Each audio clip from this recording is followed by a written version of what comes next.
कोयटा में पश्चिम बाईपास के करीब अस्पताल में सिलेंडर धमाका, अस्पताल की इमारत को शदीद नुकसान पहुंचा। 7 अफराद जख्मी, 2 जख्मियों की हालत तशवीशनाक।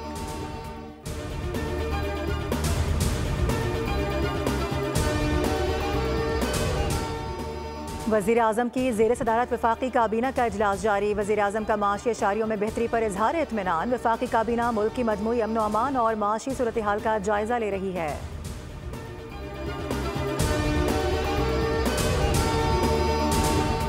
सुप्रीम कोर्ट में फौजी अदालतों के केस की समाअत। जस्टिस जमाल खान मंदुखेल के रिमार्क्स में सवाल हुआ कि आर्मी एक्ट के मुताबिक फौजी अदालतों के क्या इख्तियारात हैं। कोई शख्स जो फौज का हिस्सा ना हो सिर्फ जुर्म की बुनियाद पर फौजी अदालत के जुमरे में आ सकता है। जस्टिस मोहम्मद अली मजहर ने भी सवाल किया कि FB अली खुद भी एक सिविलियन ही थे, उनका कोर्ट मार्शल कैसे हुआ। सलमान अकरम राजा बोले कि FB अली केस का 1962 के आइन के मुताबिक फैसला हुआ। FB अली केस में भी कहा गया था कि सिविलियंस का ट्रायल बुनियादी हुकूक पूरे करने की बुनियाद पर ही मुमकिन है।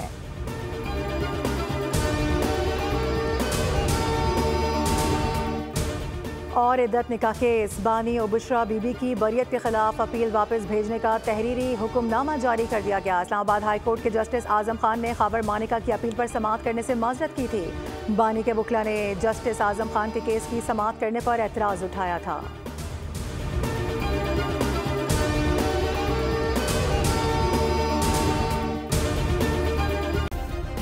सब्सक्राइब करें और बेल दबाएं ताकि कोई खबर रह न जाए।